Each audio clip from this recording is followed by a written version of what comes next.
In his classic fictional work, C.S. Lewis imagines an older demon instructing a younger demon on the art of tripping up a Christian.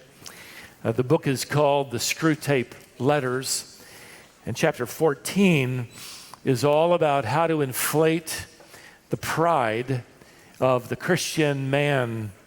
Wormwood, this younger demon, has been assigned to keep from progressing in his spiritual walk with the Lord.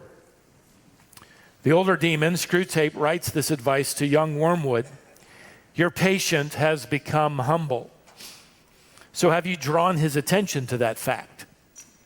All virtues are less powerful against us once someone is aware they have them.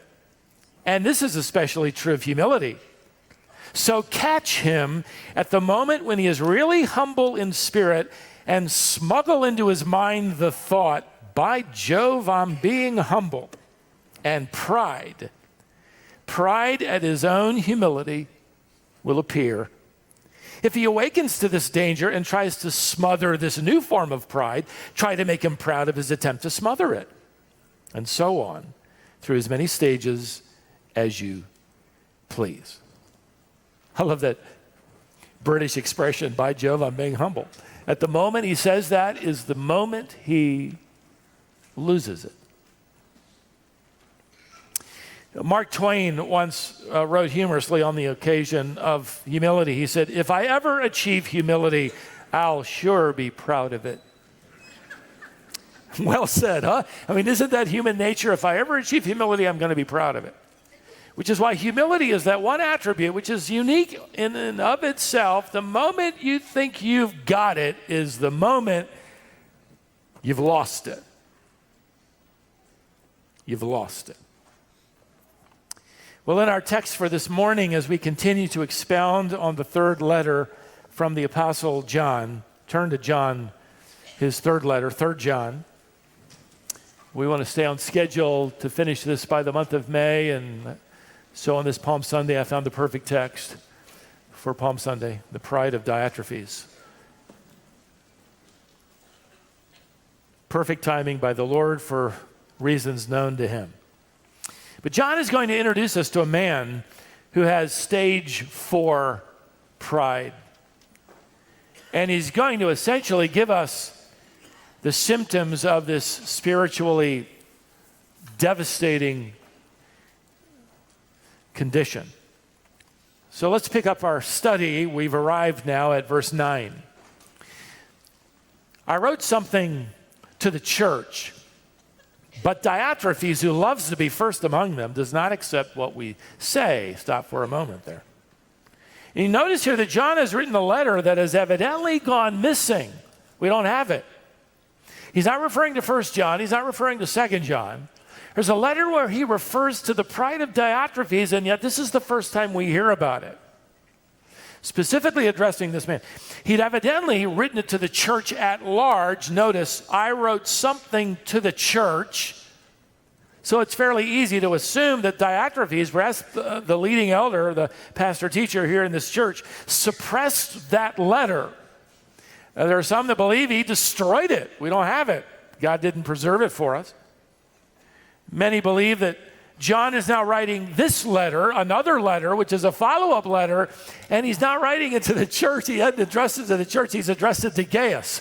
I want to make sure somebody gets a hold of this letter rather than Diotrephes so that he can read it and share it with the assembly.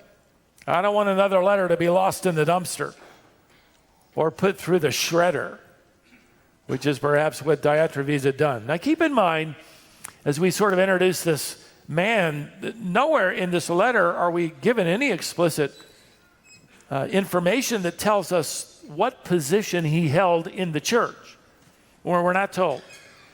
I read a number of authors in my research. Some of them guessed that he was a leading deacon. He'd been there a long time. Others guess that he is a wealthy layman who is intimidating by his stature and his wealth. Others believe that he was the pastor teacher I would throw my hat in here on this particular viewpoint. There seems to be a verbal position where this man is directing the church, perhaps as well. He's a wealthy man. I think he's both. More on that later. But I think, frankly, it's wise of the Lord not to tell us what position Diotrephes held in the church so we can all take it to heart. So we can all apply this to our own lives, because it's possible for any and all of us to become infected with this demonically inspired, fallen, human nature loving kind of sin. We're all just a half step away. Now, what John does is he gives us a number of phrases that describe how bad his condition happens to be. And you might wonder, well, why did the Lord preserve a letter where 15% of the content describes somebody caught up in pride? I mean, why spend, in fact, Stephen, an entire sermon on a man whom we never want to become? Well, that's the answer. That's the answer. God has given us this inspired description so that we can see the kind of person we don't want to become. Or maybe to rebuke us because we already are. Let me give you, as we work through this text, an outline of 5 observations. I'll just sort of give you these categorical observations that describe him. Number 1, his motivation was egotistical. John writes, notice again, verse 9, Diotrephes loves to be first. It's actually just one word in the original language. It's a compound word made up of the word love and first. Philos for love and protos for first. Literally, he loves first place. He's got to be first in line at recess, or he's not going to be happy out on the playground. He's looking good here in the body. He sounds mature. He sounds godly. He seems to have direction in mind. He seems concerned for the entire church, but John is going to just sort of pull that mask away and show us a self-seeking, power, hungry, eager desire man who simply wants to be king of the mountain. He has to be first. In fact, John gives us this word in the present tense to indicate that this kind of ambition is ongoing. It didn't just happen. It didn't just show up every so often. This is ongoing, habitual pride, and all you got to do is get around this guy, and 5 minutes into your conversation, it's going to shift to him. He's going to start talking about himself. He has to be first.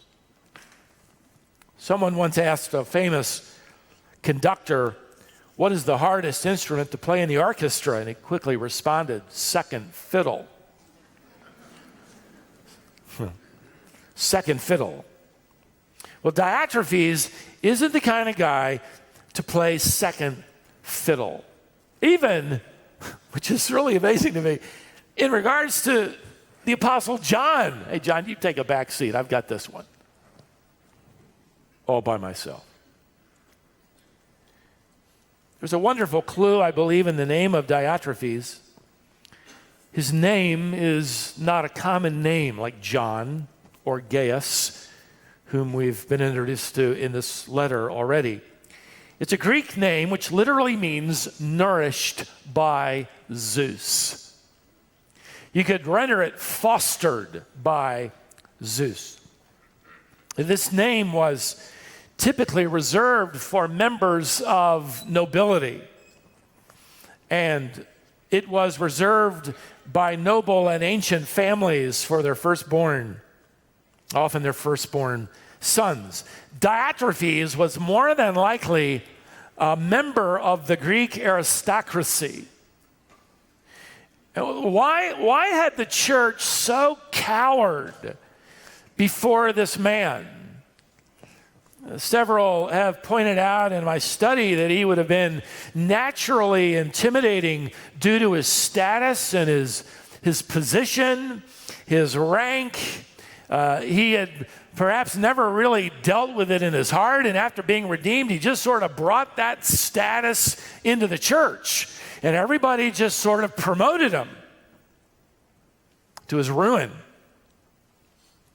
And we all have the same problem. We got celebrities, in the church as well. We have this pecking order. Unfortunately, we have a hard time learning that there are no aristocrats in the assembly. There's no special status for sneetches with stars on their bellies. Have you ever read that eminent theologian, Dr. Seuss? I mean, he nailed it, didn't he? They're just better than the ones that don't have the stars, and all the ones without the stars try to get them, and then everybody's got to take them off. There isn't any kind of status symbol. You ever thought about the fact that if David had killed Goliath yesterday, he'd have never made it home? He'd have been immediately surrounded by a tour and a book signing and a photo shoot, and he'd have never probably written any Psalms. He'd have been so tied up with being the giant killer. There are no celebrities in the church. There are only redeemed sinners who happen to belong to somebody. I mean, he's the somebody. He is the King of Kings and Lord of Lords. Amen? And he's the somebody. And John just kind of pulls off the mask here and reveals the ugly truth. Diotrephes wants to be that somebody. That's devilish. That's Lucifer saying, I want your throne for myself. Secondly, his mind was unteachable. Notice again at the end of verse 9, he does not accept us. More woodenly, you could paraphrase it as my translation does. He does not accept what we say, expands it out.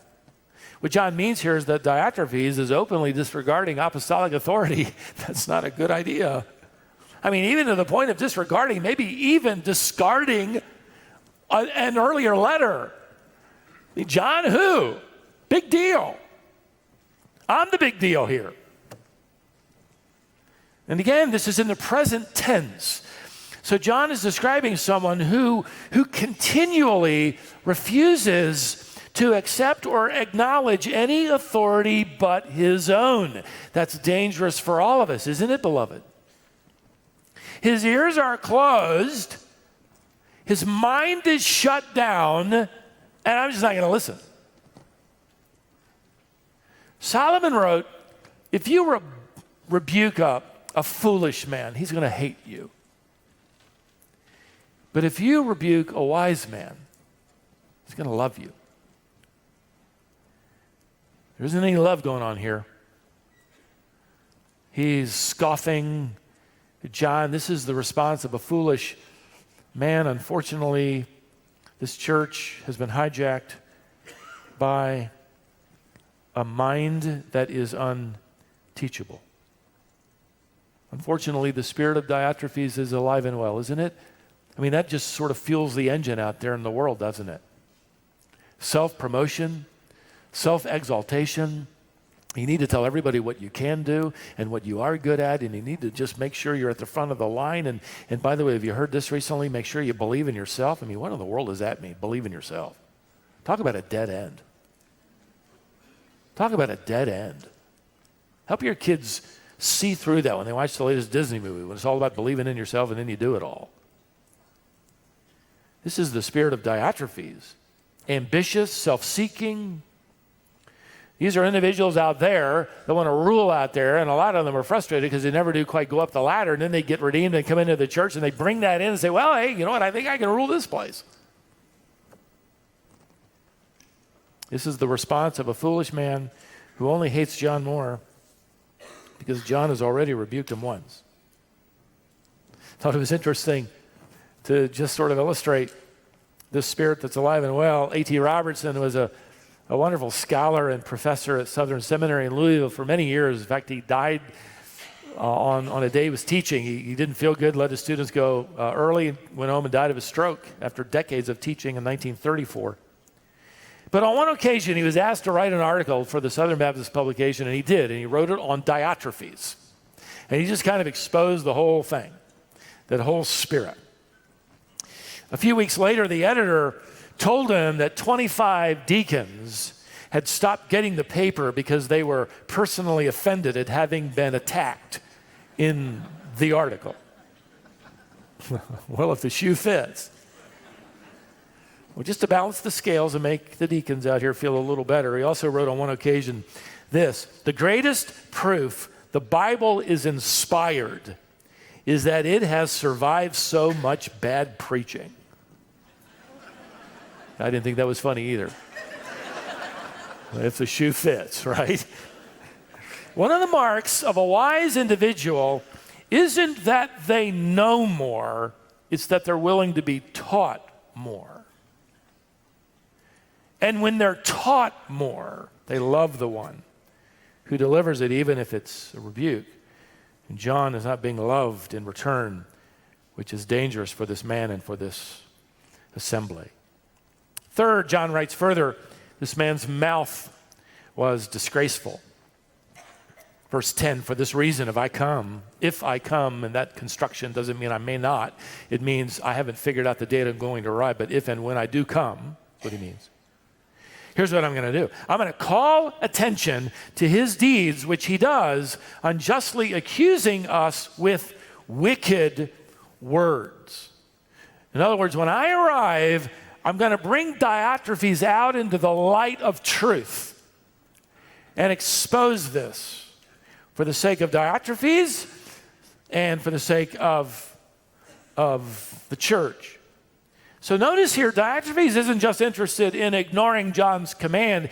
He's actually going further. He's interested in assassinating John's character. And John describes a word here. He says these accusations are wicked words. That's one of the favorite words of John. He uses the word wicked 5 times in his letters. 4 times he's talking about the devil. He's the wicked one, the wicked one, the wicked one, the wicked one. Diotrephes is using wicked words. Don't think for a moment people didn't connect the dots. This is the devil in Diotrephes. John just calling it what it is. It's wicked. This is the vile nature of the devil in his unjust accusations, his schemes. Don't miss the fact, by the way, beloved, that even though these are unjust and John dismisses it all as being true, things are still being said, and I can guarantee you John was hurt. He was a human being.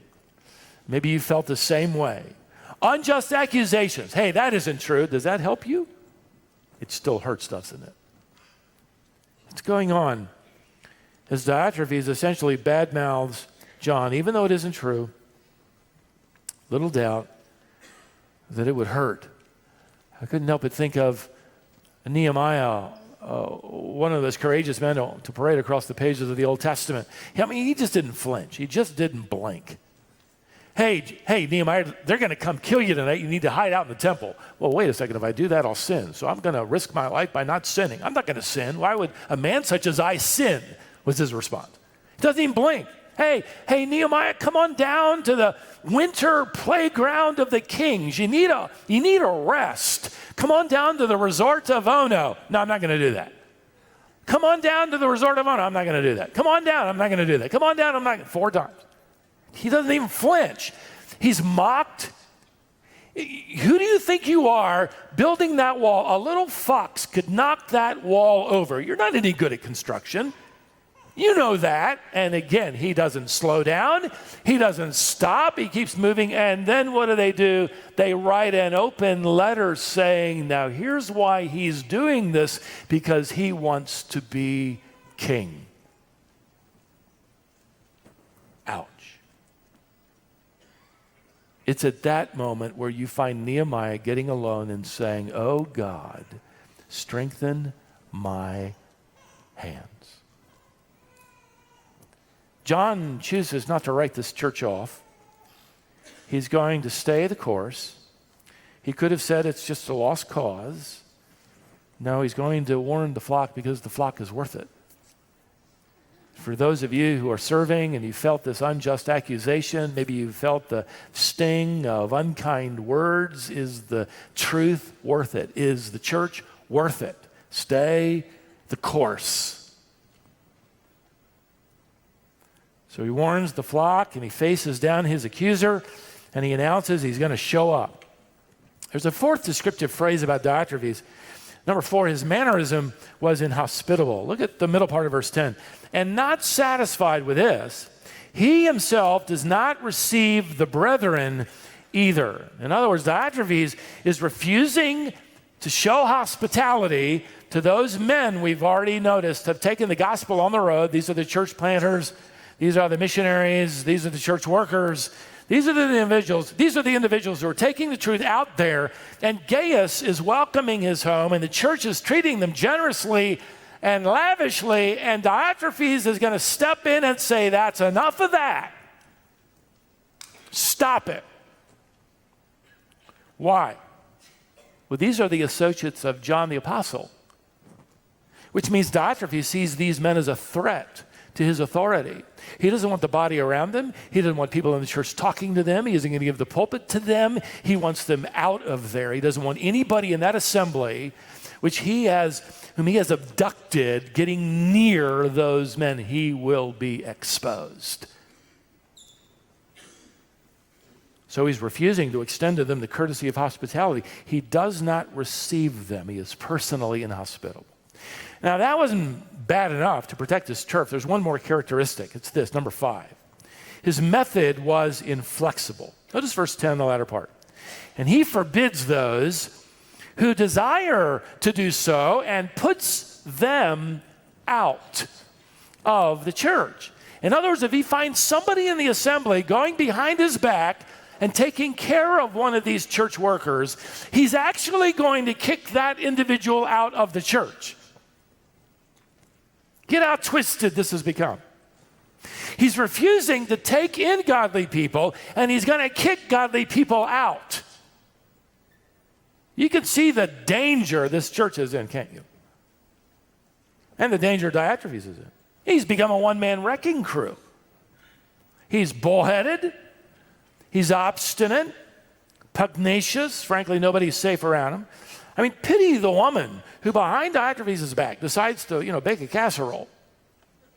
Pity that poor woman. Pity the poor couple that say, hey, you guys, I got a spare room. You can spend the night here.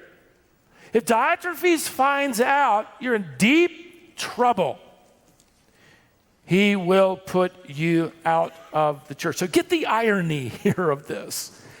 This is how twisted pride can take someone and the assembly. Diotrephes is practicing church discipline on people who are doing the right thing. That's how twisted it is. He's unaccountable. He's proud. He's unyielding. He's unteachable. And wormwood has worked his way in. And his pride is bearing the fruit of lust for even more power and control. In fact, John uses a verb here in verse 10 where he says that he puts them out of the church. It's a verb that literally denotes violent physical action. It's almost too hard to imagine.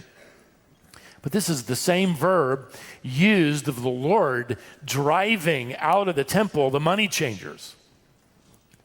He drove them out. Diotrephes is driving them out. In this perverted sense, he is successfully hijacking this local church. He's literally driving away those who are the healthy ones of the body. This church is in danger. And John, he's the apostle of love. He's in his early to mid-90s. You remember? He's earned this nickname by the church. He's called the apostle of love, so kind and compassionate. Well, he was given a nickname. You remember, I've mentioned this, by Jesus decades earlier, the son of thunder, where you're going to hear some thunder. you're about to hear some thunder. I mean, it's off in the distance a little bit, but it's going to arrive. And that thunder isn't going to be directed toward the lady who cooked the casserole. The truth is, Diotrephes is all tripped up and tangled up.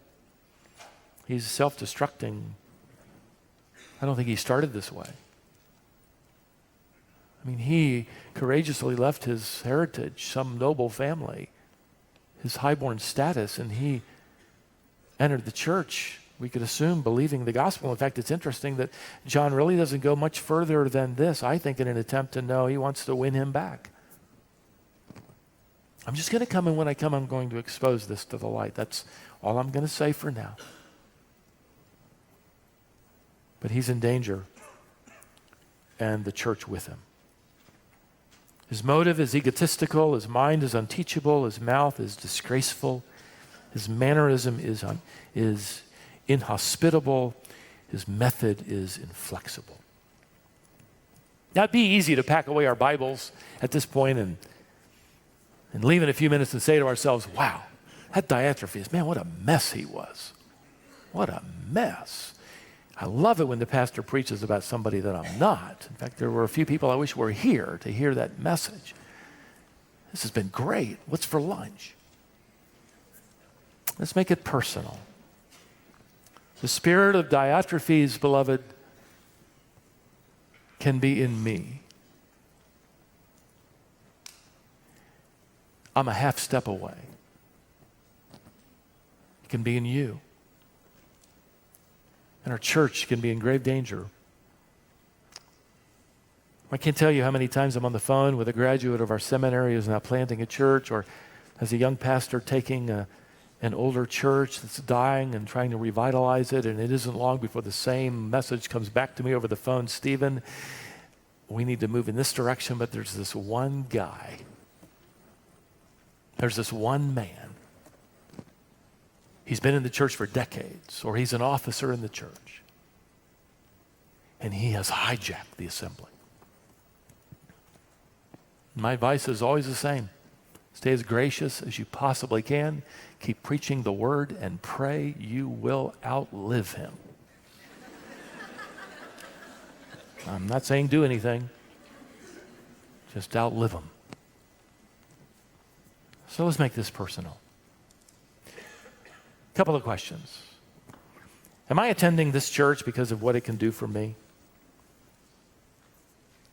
That could be where it starts. Because of what it can do for me. In fact, I think the timing of this is perfect, because out in the lobby are tables all set up. I found out this weekend. Pick your team. There are team members from every department. They're out there. They're in desperate need of volunteers. From guys parking cars to nursery workers gasping for breath. They can't wait till I ring the bell and you get to leave. They're waiting for you. If you go out the side doors, they're there to take your picture. Go that way.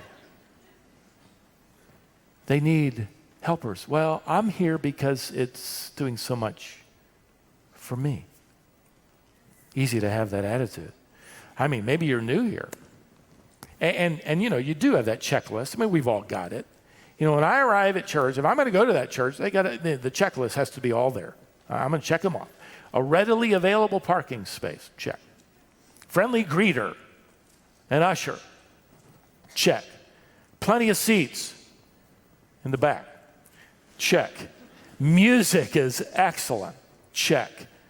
The sermon is outstanding. Double check. The church just works so well for me. You know what we're saying? The church works for me. That's the spirit of Diotrephes. Number two, am I willing to serve in this church even if no one recognizes or notices me? Maybe you've been here a while and you've been serving, and it's a lonely feeling at times. This could go a number of different ways. You could think, this church is big enough where I can come, slip in and slip out. It's big enough that I don't have to do anything and nobody will notice me. Or this church is big enough to allow opportunities to serve where someone will notice me. Either way, that's dangerous ground.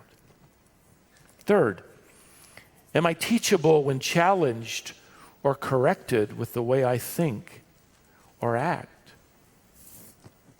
How do I respond to my parents if you're in the home?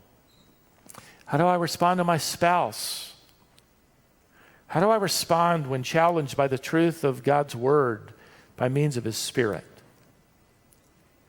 You challenge a foolish man and he will hate you. You challenge a wise man and he will love you. One more. Do I always have to be right? Do I always have to be first? Do I always have to be in front? Well, let's be warned. More than that, let's be wise as we walk with Christ and serve one another. And especially during this season, it's all about the gospel. And we have opportunity to take that to so many people. And what is the gospel? The gospel is about our Redeemer, the one who models humility. I mean, you talk about setting aside status, nobility, glory. He emptied himself, Paul wrote to the Philippians. He set that aside, and he, emptying himself, took on the form of a servant. No nobility there. He humbled himself. He obeyed even to that point of death, which was death on a cross, the most demeaning way to die. I mean, if he demonstrated such humility in redeeming us, how can we who've been redeemed demonstrate such pride? It has no place in the gospel. And somebody will be hurt if we're not stopped. One author captured the danger when he wrote it this way: pride is the mother hen under which all other sins are hatched. It's good, isn't it?